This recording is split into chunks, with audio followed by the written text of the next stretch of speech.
10 things you might not want to share with your partner. My disclaimer is that I'm not an authority on your relationship, and you should talk to your partner early on about what you all feel comfortable sharing and what you expect to keep private. But healthy relationships include your own personal thoughts that are kept to yourself. Keeping things private because they might upset your partner is caring. It can also be deceitful though, so it's up to you to make that call. At the very least, ask your partner for consent before you share. 1. Lingering feelings that you have for an ex. 2. Random feelings of attraction to others or a crush that you have on a coworker. 3. How you initially didn't like them or weren't attracted to them. 4. An ex contacting you that wants to get back together. 5. Every single flaw and imperfection about them. 6.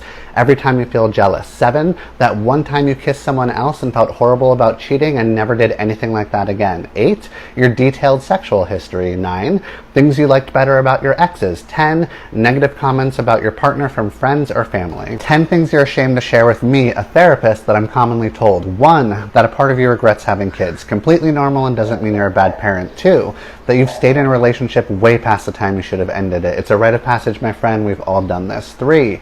Feeling relief when your parents died. This one can really mess with you, but you should brace for the possibility that at least a part of you will feel relief. 4. Having racist thoughts. If you're a human living on Earth, I'm not sure how you escape this. It's completely normal, and I love that you want to change. 5. Having an STI. If you're hooking up with people, no matter how safe you are, you're going to most likely catch something. It's inevitable. 6.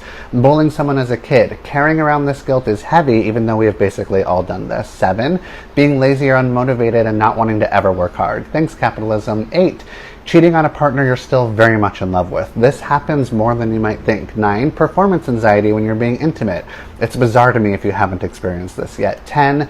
Any very specific kink or fetish. You all have no idea how wonderfully freaky everyone is. 5 things to know about forgiveness. 1. When you forgive someone for hurting you, your hurt feelings don't just magically go away. It's normal to still be mad at them. Oftentimes repair work needs to continue. 2. After you forgive them, you can end the relationship. You can be like, I forgive you, and this relationship doesn't feel safe anymore, and I don't want to be in it. 3. You're not obligated to forgive anyone, especially a family member. Don't fall for some line about how we must forgive family. That's not true. 4. You can forgive someone and ask for more. You can be like, you're forgiven, but now you need to win back my trust because it's been shattered. So what are you going to do differently?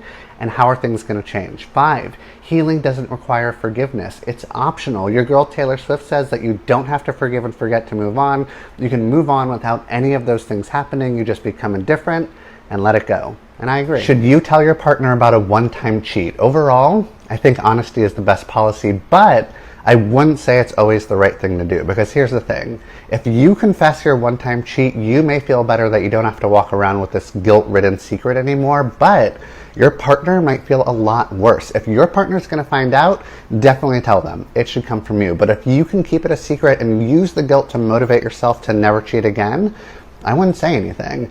To be clear, I'm not giving you a license to do all the cheats. If you can't be faithful, then be honest and get out of that relationship. Go see a therapist. But if you can be faithful and you're not a serial cheater and you very much regret it and you learned your lesson, then maybe you're just a human being that makes mistakes and has flaws. That's what I think, and my disclaimer is that you can totally disagree with me. I'm fine with that, and I'm not an authority on your relationship, even though I act like one. 4 things to be honest with yourself about before committing to a new partner. 1, are you making excuses about something you're really not into and just hoping that it doesn't become an issue? Because chances are it's going to be an issue and you're going to be frustrated that you didn't speak up about it. 2, does your sweetie have the self-awareness and emotional intelligence that you require? Because they might be a total hottie, but deep conversations and emotional safety creates healthy relationships. So think about it. 3, is there anything important that you're on opposite ends of the spectrum about? Because if you're like, they're an introvert and I'm an extrovert, but that'll balance us out. It's that sort of thing that could break you up, so maybe take those things very seriously. 4, do they adore you as much as your friends adore you? And do you act just as naturally around them as you do your friends? Because I'm my most authentic around my buds, and they think I'm the funniest, cutest thing ever, and I'm looking for that same vibe from a new partner. You are not betraying a parent if you decide to be happier than them. If you make the decision to stop joining with their sadness, resentment, anger, victimhood, or shame, you're not a bad child. When you decide to to prioritize your happiness and peace and emotionally disconnect from your parents' trauma that they're consciously or unconsciously passing down to you, you may feel a deep sense of betrayal and abandonment. You'll likely feel selfish and guilty. How dare you be happier than the adults that sacrificed for you, that gave you life, that suffered and went through hell to protect you? I'm here to tell you, it's okay to psychologically separate from your parents, from your caregivers, from your family. It's healthy to become your own person. To be clear, I'm not advocating for you to cut off your parents altogether and practice toxic individualism. I'm encouraging you to renegotiate your relationship with them so that you, the child, has room to grow while still staying connected in a new, healthy way. Your biggest red flag is that you don't know your red flags, and more likely than not, your invisible red flags are having a big impact on your relationships. Here are 3 ways to figure out what your red flags are, with the last one being my favorite. 1, what are you avoiding working on? Is it your relationship with your mom? The fact that you can't get past the honeymoon phase? Being more honest and direct about your needs?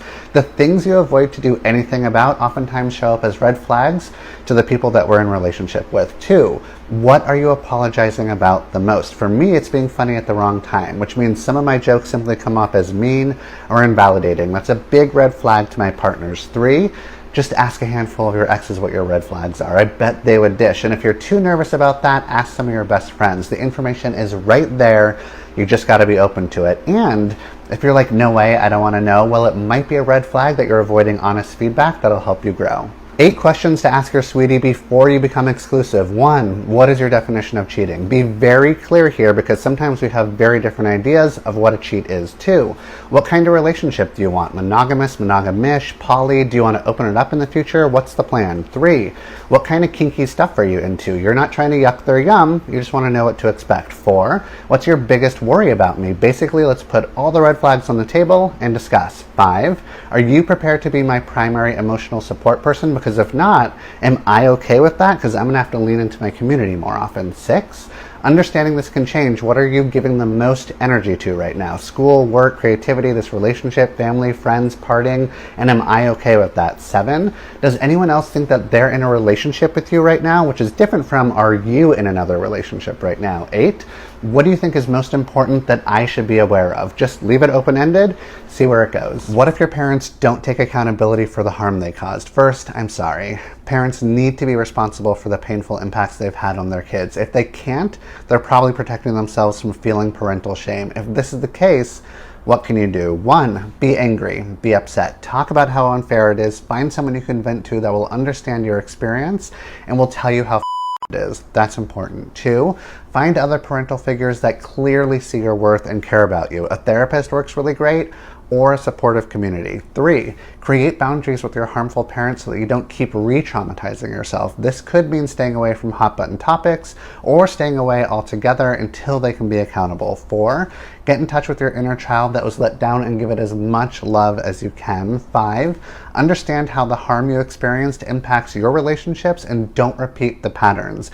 Make sure that unhealthy behavior doesn't get passed down. 5 things you can do if you keep sabotaging relationships by hyper-focusing on red flags. 1, talk through the red flag with your partner. As scary or as silly as it might be, bring up the red flag instead of silently ruminating about it. Give them a chance to reassure you. 2, if you're hyper-focused on a red flag and feeling overwhelmed, you're likely triggered. Get untriggered by talking about it with a friend in a really nuanced way. This will help you see things more clearly. 3, become aware of the part of you that's protecting itself from getting hurt and remind it that you don't have to be so extreme. You maybe needed to do that in the past, but you don't have to do that anymore. 4, admit that you don't know if a red flag is actually just a yellow flag or maybe just a normal flaw, and you have to collect more data. Nothing is urgent. If it's a red flag, it'll become obvious, and then you can do something about it. 5, accept that there's a chance you'll get hurt, and that's okay. You're doing this because you're trying to avoid pain, and that's not realistic. You can't live life without feeling some pain. You'll be okay. Who should you surround yourself with? People who don't make you feel needy or clingy. Celebrate the small victories, help you do hard things, enthusiastically support your hopes and dreams, don't send mixed messages, don't make you feel small, can't wait to hear about your day, and love good office drama. People who hate the same people you hate, love the people that you love, and warn you about the people that will let you down. People that know when to push you out of your comfort comfort zone and when to be your comfort zone. People who feel like your real family, who center you, ground you, and stabilize you, challenge you to grow, evolve, and become who you're truly meant to be, even if you're meant to be an influencer. People who have the same guilty pleasures, same sense of humor, same favorite teams, same feelings about Pete Davidson. People who cherish you, get nervous for you, pick up the slack for you, and grab your favorite chips at the store without you having to ask them. People that don't compete with you, don't make you feel bad about yourself, don't question your reality or your feelings. People who make you feel perfect in your imperfections, normal in your abnormalities, and loved when you forget how lovable you are. A relationship hack that will keep you from getting into explosive fights. Okay, first of all, explosive fights occur when you move from the specific thing to the ongoing trend to an attack on their character. For example, I felt ignored when you posted on TikTok. You're always ignoring me because you're always on TikTok. You're a narcissist that only cares about your TikTok fans. Okay, if you're making the accusation, stay focused on the specific thing that made you feel bad because it allows your partner to more easily be accountable. But if you're the accused, try to take that journey before they can. Say something like, I totally ignored you. TikTok has always been a problem for me. I get too much self-worth and value from all the likes I get, and it's something I'm working on. The faster you take accountability, the quicker your partner will relax, and the chances of having an explosive fight go way down. Are you afraid because you're being a scared little baby, or have you been shit that scarred and traumatized you, that's had a lasting effect on your nervous system, and when you get triggered, your body snaps into fight or flight and you don't feel safe? And it may seem to other people that you're being oversensitive and dramatic, but you're mentally and emotionally fighting for your life and trying to calm yourself down, even though your body is screaming at you to make a run for it. And it fucking sucks that people invalidate your experience and don't understand how trauma symptoms manifest, and you're forced to act as normal as you can so everyone else doesn't feel uncomfortable. 3 loving examples of how to set boundaries with your partner. I want you to know that I think you're so effing hot. I love you so much, especially when you ask for what you want. It makes me feel so desired. I don't feel like doing it tonight, but you should know that I still feel flattered every time you initiate. Let's do it later. I know you're feeling overwhelmed and I want to support you. It's important to me that I show up for you as much as I can. But I'm feeling so wiped out right now and I don't have any emotional capacity to be present. Can we talk later, or is there anyone else you can go to?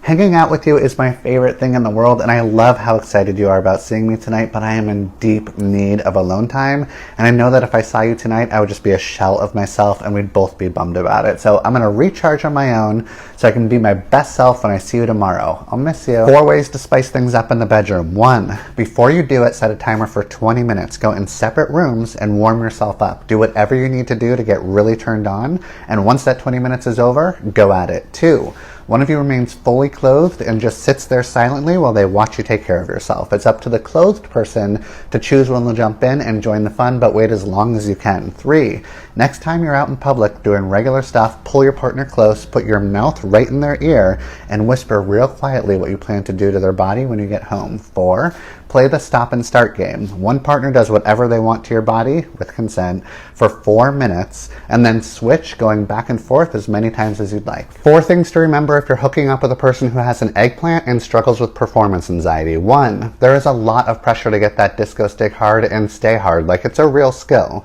There are a whole bunch of things that can't happen unless that ding dong is on good behavior, and if they grew up watching Korn, they always saw that peen working perfectly, so it's a shocker when they realize that's not what happens in real life. 2, it's not your fault and it has nothing to do with you if their ding-a-ling isn't cooperating. However, you can make things worse if you shame them and make them feel bad, so even if you're frustrated, try your very best to be understanding and patient, because chances are they're feeling very sensitive. 3, focus on everything else and ignore the sausage if the anxiety is too high. Just completely take it off the menu.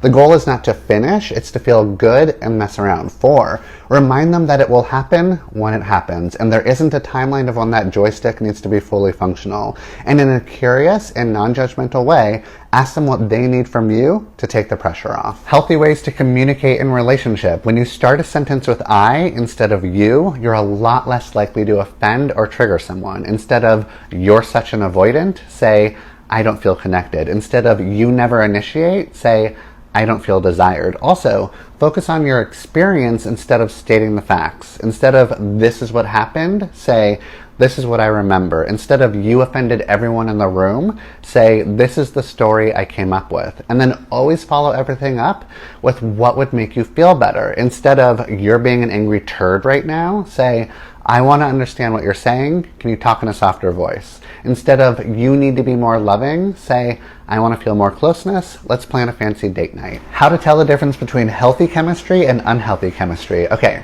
so you met someone new, you're vibing, there's hot chemistry, and you're trying to figure out if it's the green flag chemistry signaling a good match, or if it's the red flag chemistry that subconsciously reminds you of your childhood wounds that you should be hesitant about because you'll end up repeating toxic relationship patterns. Okay, what's the difference? Well, unhealthy red flag chemistry keeps you guessing, feels unpredictable, overly passionate, unsettling, and is fueled by uncertainty, fear, and anxiety. It can feel exciting because there's a loss of control, and oftentimes the person you've fallen for has all the power.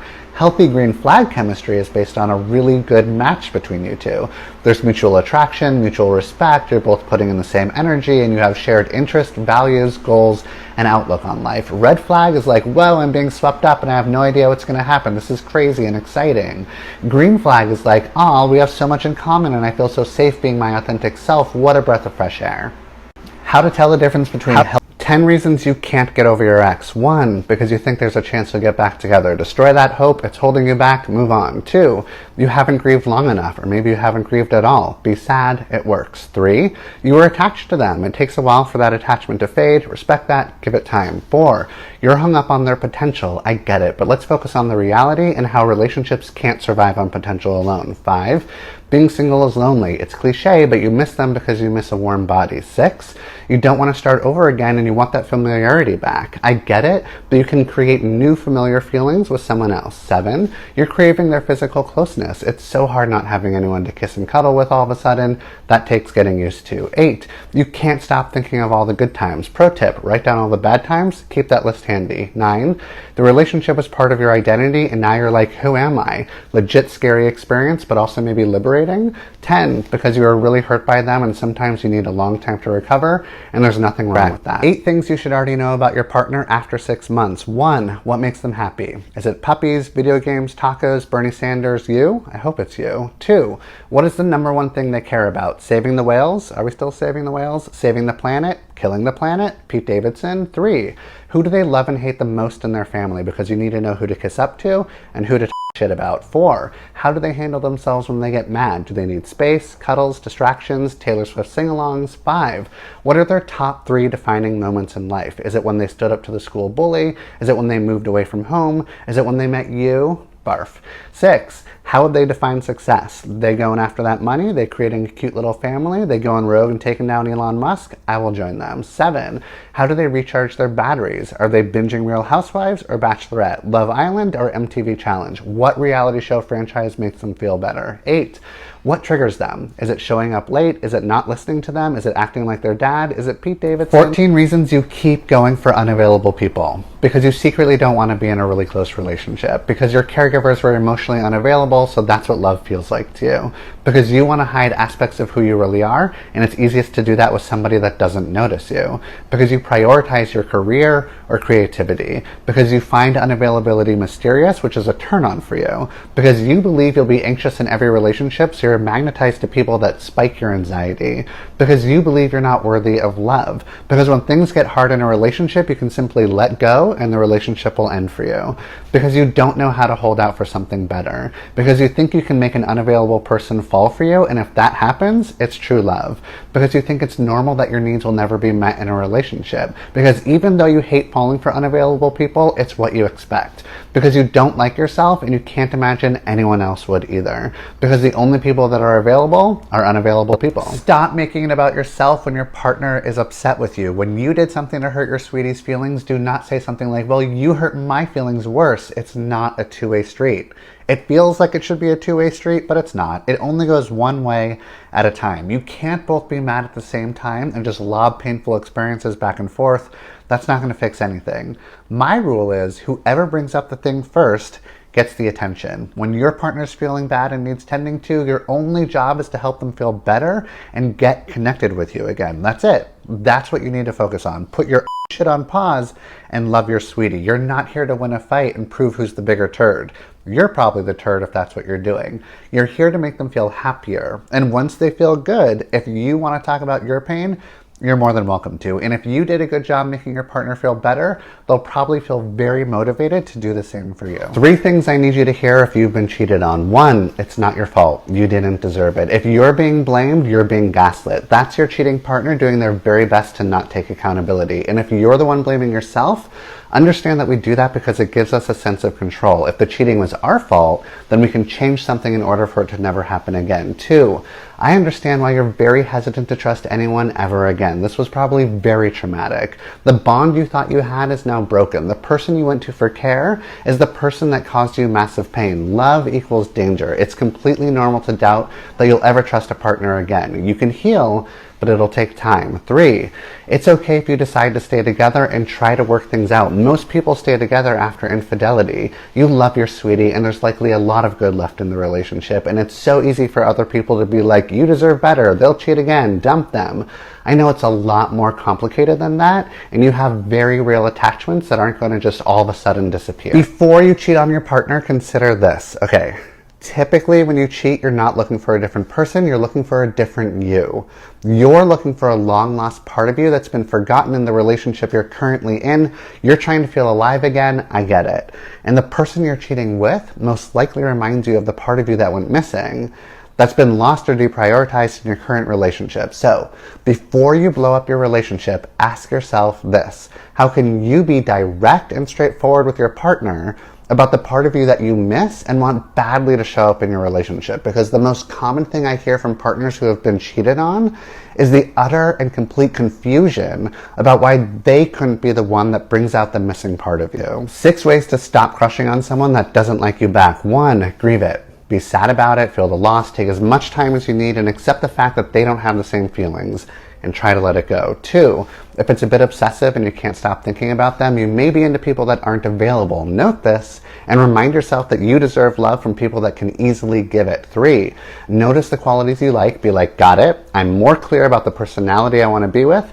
and get excited about finding that in someone else. 4, you may be putting them up on a pedestal and only focusing on their positive qualities. Understand they are a full person with plenty of flaws, and you're not taking that into account. 5, ask yourself if hopelessly pining for someone is protecting you from having a real relationship with someone who could be available, and then try to address those intimacy issues. 6, understand that you're going to have feelings of attraction for lots of people your whole life, and you don't have to romanticize them. You can just be like, oh, I really like this person. Cool feeling. 5 reasons you struggle to be in a long-term relationship. 1, because you bail when the honeymoon stage ends. In order to make a relationship last, you need to exit the honeymoon, become aware of all their annoying quirks and imperfections, and in spite of those things, choose to love them anyway because the positive outweighs the negative. 2, because it's not as spicy anymore. The novelty is worn off, and now you have to deliberately create hot situations instead of riding high on jumping in bed with a new person. 3, because now you have to reveal who you really are, and that's kind of a scary thing to do. It's like, are you really lovable after the dopamine rush has faded?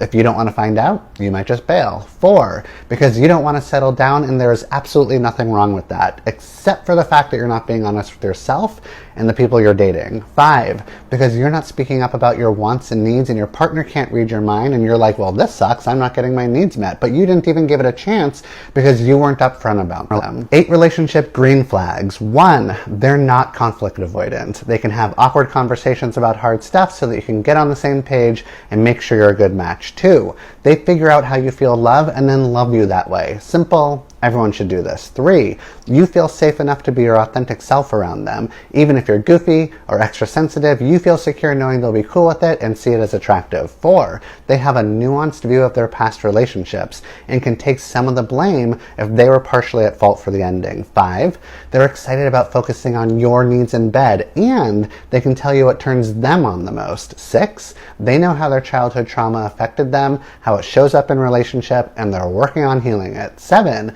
if they feel like you're smothering them, they can ask for more space. If they feel like you're too far away, they can ask for more closeness. 8, they have a built-in support system of people they can go to for support, and if they don't, they're actively working on creating it. 2 common reasons someone cheats on their partner. First one, they can't help themselves. They're presented with the opportunity and they can't hold back. They'd rather be selfish instead of honoring the relationship. They might be thinking life is short, you gotta make the most of it. There's usually a lot of entitlement here. Most times in this case, it really doesn't matter who they're dating. They're gonna cheat no matter what, and they'll likely do it in the next relationship. Once a cheater, always a cheater vibes. Second reason, the relationship feels so toxic, gross, angry, or distant that the cheater is like, there's nothing here to protect or value. And if they get caught, well, who cares? A lot of times they're so sloppy that it seems like they want to get caught, which they probably do. It's typically the cowardly way to end the relationship. 2 common questions you'll be haunted by after someone cheats on you. 1, how could you do that? Like literally, what was going through your head when you cheated on me, and why would you decide to betray me? How do you just wake up in the morning, act all normal, and then decide to hook up with someone else? What sort of mental gymnastics took place in order for you to pull that off? 2, how can I know you won't do it again? Because I thought I knew you wouldn't ever do it, and now I feel like I'm crazy because I don't know if I can trust you. Who is this person I'm with? Will I ever be able to trust you after you deliberately hurt me like that? Infidelity can really mess with your reality, and sometimes that's why you have a million questions. You used to know the world you lived in, but now you don't. As painful as it is, you may want all the details because you're trying to put together a story that makes sense, even though nothing makes sense anymore. And the person you used to turn to for comfort is the person that's causing you intense pain. It can be life-altering. Are you dating a turd or someone with an avoidant attachment style? It can be hard to tell, but there are some important differences. Let's say you're feeling anxious and you ask for reassurance. An avoidant is going to attempt to soothe you, even if it's clunky and they kind of suck at it. A stinky turd is going to tell you that you're being too needy and too sensitive, which will make you feel bad about yourself. Let's say you want more of a committed relationship. An avoidant might feel overwhelmed, but ultimately wants to be more connected. Will probably tell you that they're feeling afraid. A smelly fat turd is going to lead you on and make you feel like you're asking for way too much. Let's say you're feeling really jealous and insecure. The avoidant may be confused and not understand why you're upset. The massive turd pile will get a sense of satisfaction and feeling of power and try to use that power to be controlling or make you feel more fearful. So basically, the avoidant might not be great at emotionally connecting with you, but at least they're not a turd who's deliberately trying to make you feel like 6 things to remember if you're flooded with guilt at the thought of breaking up with your partner. 1, when you break up, be kind and direct so that you can look back on how you did it and feel proud of yourself. That matters. 2, they might not take it as hard as you imagine. I mean, I'm sure you're great and they'll be very sad, but they were a fully functioning person before you. They'll be a fully functioning person after you. 3, it's okay to put your feelings first. It's actually really important that you do that as much as you can because you're probably pretty bad at it. 4, they knew the emotional risks of entering into a relationship and they made the choice to date you, understanding it could end in loss and grief. They're going to be okay. People heal from relationships all the time. 5, you're done. There's no more growth opportunities left in this relationship. It's your duty to end it. If the roles were reversed, you'd want them to break up with you. 6, staying with them is holding them hostage in a relationship they don't even know they shouldn't be in. Free them so they can find someone who's an even better match. You're doing them a favor. 3 of the worst things you can say to your partner after you hurt their feelings. 1, you did the same thing to me. Oh, it's so tempting to be like, really? You're pissed because I ignored you at the party? You always do that to me. And while it may be 100% true that your partner could be accused of the same thing, try your very hardest to focus on what they're saying and the emotions they're feeling instead of being defensive. 2, you're not remembering anything correctly. It's not about questioning their reality. Even if they're not remembering the details correctly, they're feeling their feelings correctly, and there's no wrong way to feel them. So that's what needs to be focused on first. You can get to the details later if it's really important. 3, you keep complaining about this. Here's a little therapy secret. The likely reason your sweetie keeps complaining about the same thing is because they don't feel heard, seen, or understood by you. It's probably more of a you problem than a them problem. If your partner keeps bringing up the same thing, try to stay with it instead of dismissing it as an old complaint, and ask them what you can do or say to make sure they feel like you get it. There's nothing wrong with you if you feel anxious when your partner pulls away, has a change in behavior, doesn't acknowledge your feelings, ignores you, doesn't text you back, feels disconnected in bed, won't give a straight answer, or can't tell you how they feel. In fact, if these things make you feel anxious, you're a normal human person that's having a normal human reaction, and it doesn't automatically mean that you have an anxious attachment style. There's nothing wrong with you if you feel anxious when you're... Should you break up or continue an anxious avoidant relationship? Here are 3 things to consider. 1, Can you both take ownership of how your attachment needs affect the relationship? Which means instead of always putting the blame on your partner, which is tempting to do in this dynamic, can you take accountability for your anxious or avoidant behavior too?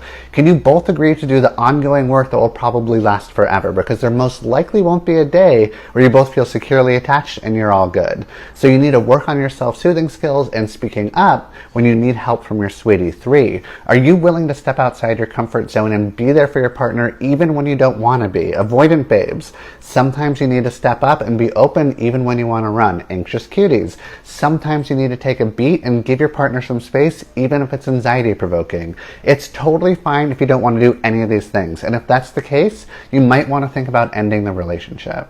Should you break up or continue an anxious avoidant relationship? Shame can really get in the way of healing a relationship, because if you hurt your partner and you get overwhelmed with shame, the narrative is something like, what's wrong with me? I'm a horrible person and the worst partner. You're 100% preoccupied with yourself and not focused on how you impacted your partner. Instead of feeling shame, it's more helpful if you feel guilt. Because if you feel guilty, you're more focused on how you hurt your sweetie. The guilty narrative is more like, I feel horrible for hurting you. What can I do to make it better? That's something that I can work with as a relationship therapist, because that sounds like accountability. I know shame is super powerful and can quickly flood and hijack your system, but if you can pivot into guilt, then it's a lot easier to have productive conversations that will heal and repair your relationship instead of having everything be focused on your shame spiral. Shame can really get in the way of healing a relationship, because what to do if you keep falling in love with the potential of someone. Okay, like I said a couple of videos ago, we often fall for someone's potential because we had to believe in the potential of our neglectful parents, and oftentimes we pick partners that remind us of our primary caregivers so that we can rewrite the old sad storyline into a happy and healed storyline, which never works. When you meet someone who you all of a sudden feel a ton of chemistry with, it could be because you're being reminded of your original wound and you're about to play out your childhood trauma. A part of you believes you're not worthy of healthy love. You're so focused on receiving love from someone who can't provide it that you've neglected really getting to know what would be a good, authentic match for you. So, the next time you fall for someone, ask yourself these questions. Are you a lot more focused on their needs instead of yours? Do they have a hard time running their lives on their own? Do they remind you of your neglectful parent? And am I falling in love with rescuing them? What to do if you keep falling in love with the... Remember these 7 things if you're dating someone who's emotionally avoidant. 1, they want to be in a relationship just as much as you do. Don't fool yourself into thinking they're not interested just because it can be harder for them to express their feelings. 2, if they're not verbally gushing about how much they love you, focus on all the other things they do that proves their love. 3, ask for consent before you have an emotional conversation instead of just unloading on them all of a sudden. 4, understand if they pull away, they're not avoiding things because they don't like you. They're avoiding things because they feel overwhelmed and they need to get centered first. 5, try not to come in hot and be emotionally overwhelming when you ask for what you want. Instead, just be direct and kind. 6, if they look overwhelmed, offer them alone time. 7, try naming the feeling you think they're experiencing, because if they can't quite express it, you might be able to help them get in touch with it. Remember these 7 things if you're dating someone who's emotionally... If you easily fall in love with the potential of a partner, you are likely very let down by your parents. If your parents or caregivers were emotionally or physically abusive, addicts, neglectful, or just regularly weren't able to meet your needs, you probably believed in the fantasy that they would turn it all around someday, that they'd eventually consistently show up for you. And every now and then they would, and it might just last for a moment, but it was all you needed to continue to convince yourself that everything would be okay. You did that to mentally survive your childhood. It was a coping device, and it probably would have been a lot worse if you didn't do that. It served you. But now, as an adult, you likely do the same things with your partners and best friends, and it's not serving you anymore. You're not a helpless child that needs to depend on your primary attachment figures for survival. The problem is, there's a part of your brain that doesn't quite believe that yet. If you easily fall in love with the potential of a partner, remember these 7 things if you're dating someone who's anxious or insecure. 1, you can never give enough reassurance, so don't hold back and feel free to pile it on. It's not a turnoff. 2, if your insecure cutie is holding something back, encourage them to speak up and remind them how hot it is when they're transparent about their feelings. 3, don't shame them about their emotional experience. 10 reasons you can't stand your sibling. 1, because growing up they were allowed to express emotions that you weren't allowed to express. 2, because your parents were easier on them and harder on you. 3, because you didn't feel protected or defended when your sibling was mean to you. 4, because you were bullied by them and you were gaslit when you were told that it was normal sibling rivalry. 5, because they didn't include you when they had fun or did cool stuff. 6, because they were the obvious favorite. 7, because they were given privileges that you weren't given. 8, because they followed the rules but you broke them because you knew they were dumb. 9, because love and attention felt scarce and you were always in competition with them to get it. 10, because they suck and you don't suck and that's just how it is. What did I miss? Do you feel horrible? That's capitalism, baby. Is your self-worth based on who you are or what you do? If it's what you do and the value you create, that's internalized capitalism. Do you feel good when you do something fun or do you feel guilty? If you feel guilt for not being productive enough, you can blame that on capitalism. What's more important, your mental and physical health or getting your work done? If it's work, it's capitalism. If you equate rest with laziness and you believe that you have to earn your downtime, capitalism. Do you rank your activities by how valuable they are? Like, is it better to play video games or start a podcast? If the more restful activities keep losing out, capitalism. What's more important, getting all your work done for the week or hanging out with your friends? Work, capitalism. Are you constantly thinking of your personal brand like me? That's weird, and that's capitalism. If capitalism has you burnt out and you're able to rest, go rest and rest longer than you think you should rest.